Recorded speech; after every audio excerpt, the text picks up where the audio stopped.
He's been on the political scene for nearly 20 years, first as a Labour MP and then as leader of the Respect Party, for whom he won a sensational by-election victory in Bradford West back in 2012. He lost that seat in the election this month, and now George Galloway has announced his next move. He will stand for Mayor of London. He joins me now in the studio.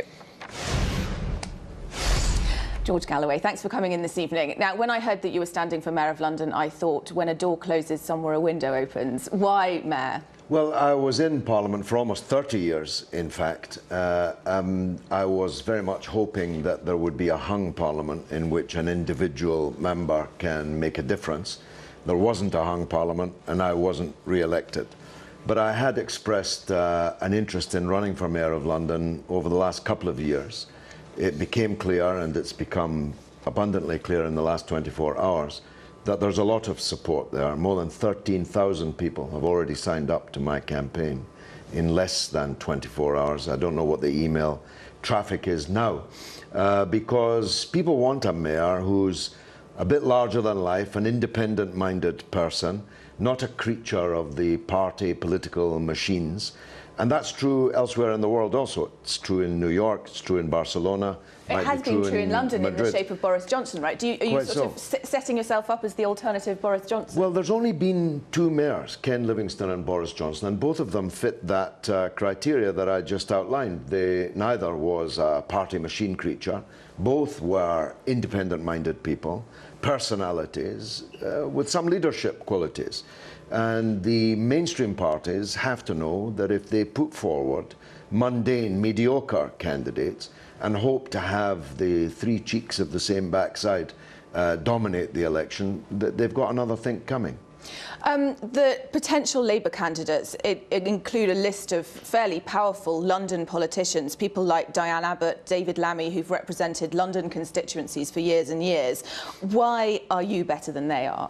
Well, I don't think they'll be the Labour candidates. The thinking is that Dame Tessa Jowell will be the Labour candidate, the woman who said she'd throw herself under a bus for Tony Blair.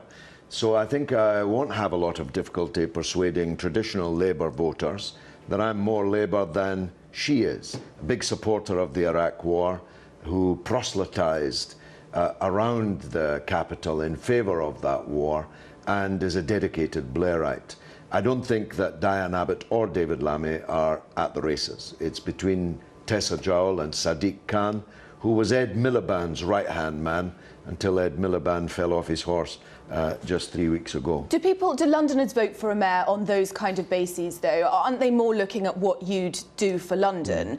One of the things that you said you'd do is merge the Met Police and the City of London Police if you became mayor. What's the thinking behind that? Well, the Metropolitan Police Service needs to be a London police force. Policing's not a service, it's a force. But it must be a force for all of London, including the whitest of collars.